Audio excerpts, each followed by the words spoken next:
Meu convívio com o Kollreuter começou quando eu tinha uns 18 anos e fui assistir uma palestra dele dentro de um curso latino-americano de música contemporânea realizado em São João del Rei. Foi realizado lá durante 2 anos. É um curso muito importante, particularmente na minha formação, e acredito que muitos compositores, muitos músicos latino-americanos. Kollreuter então proferiu uma palestra lá e eu me lembro que a minha primeira impressão, apesar de já ter ouvido falar muito dele, a importância dele na história da música brasileira, a minha impressão não foi boa, porque eu achei ele muito imperativo, muito determinante, né?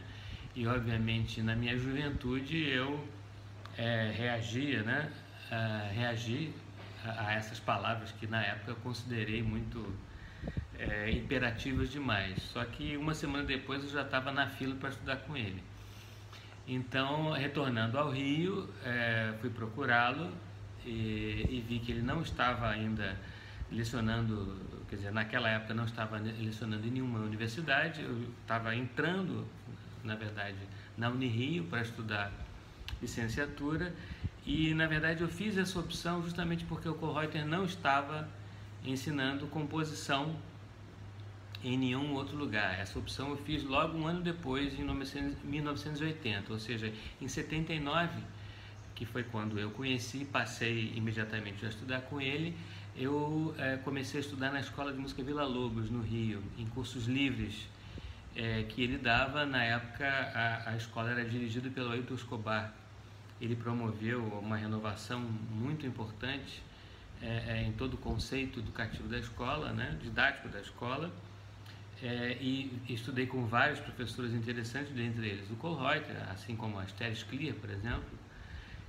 E com o Kollreuter lá eu estudei contraponto, na técnica palestrinense, que é o que ele gostava de ministrar, arranjo, e em seguida passei a estudar composição com ele, inicialmente em turmas na casa dele, em duos, na verdade em duplas ou trios, junto com o colega Tato Taborda ou com a colega Sandra Lobato, isso por um ano e pouco, e logo depois passei a estudar individualmente. E esse estudo durou 4 anos, justamente no período em que eu fiz licenciatura na Unirio. E eu optei por esse curso, como eu falei, justamente porque o Kollreuter não estava dando aula em nenhuma universidade, senão eu teria tentado estudar com ele. E o interessante é que esse convívio com ele, além de acontecer como aluno, aconteceu também como vizinho, porque eu fui morar na Urca, o Kollreuter morava na Urca, e por coincidência acabei morando inicialmente numa rua muito próxima abaixo da ladeira onde ele morava na ladeira São Sebastião. Eu morei durante 6 anos numa rua logo abaixo, chamada Joaquim Murtinho, e o Kollreuter me escutava estudar piano. E aí ele me ligava e dizia: hoje não está tão bom quanto ontem estava melhor o seu estudo. Enfim, e a partir daí tivemos um convívio muito constante, muito bom, né? Muito rico. Logo depois eu me mudei para a mesma rua do Kollreuter, ainda na Urca, morei mais 4 anos lá na Urca, e obviamente esse convívio ficou cada vez mais constante.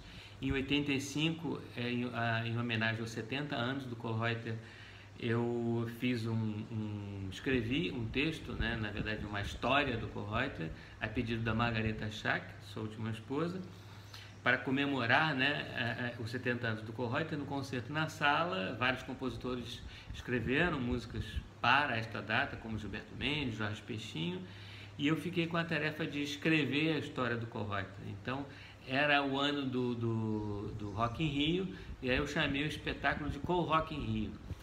E aí foi muito bem recebido, enfim, era um texto engraçado, uma encenação realmente que intercalada com as músicas do Kollreuter. E no final ele regia. E isso aconteceu a partir das edições seguintes, porque a cada comemoração assim, uma efeméride do Kollreuter, 80 anos ou mais, a gente refazia, com 75, 80, etc., a gente refazia o espetáculo. E eu acrescentava alguma coisa, alguma aventura do Kollreuter, né?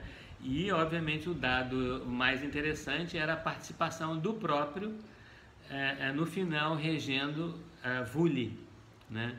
E Vuli eu tive a oportunidade de fazer a edição da partitura para ele, dos diagramas, né? Não só o diagrama principal, como a superposição desses diagramas, e fazer essa edição para a Rio Arte. Então fizemos a estreia de Vuli no IBAM.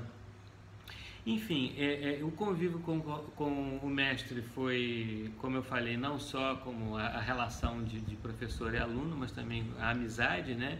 E a vizinhança constante. É uma pessoa extremamente rica em todos os sentidos, né? Uma inteligência assim, interminável, né? Uma rapidez absoluta de raciocínio, né? A convivência dele com a música, né? A vida dele, na verdade, era voltada para a música.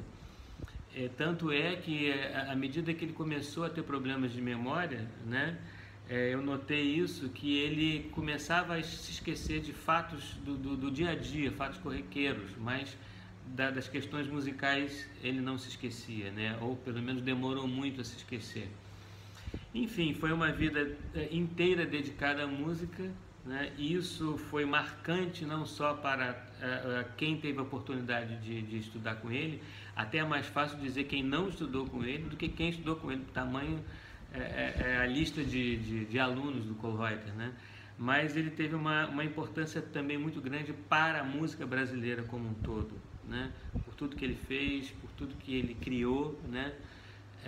Essa ideia de que o trabalho dele se circunscreve à introdução do dodecafonismo no Brasil, na verdade não é verdade, é uma limitação muito grande, né? Mesmo porque o próprio Cláudio Santoro disse que, e o próprio Kohlreuter me contou isso, o Santoro pediu ao Kohlreuter que o ajudasse a organizar aquilo que ele já fazia, e que era uma técnica de música tonal livre, que ele não sabia organizar aquilo. Foi então que o Kohlreuter surgiu com o dodecafonismo, né? Então isso é muito diferente do que simplesmente fazer a cabeça do Santoro ou de outros compositores com relação a essa técnica. O Kohlreuter, então, o que ele fez foi passar para os seus alunos, enfim, ele era muito generoso nesse sentido, tudo aquilo que ele sabia, toda a experiência que ele teve. E isso, como eu disse, foi muito marcante para muitos músicos brasileiros, e isso vai ficar na história da música brasileira por muito tempo.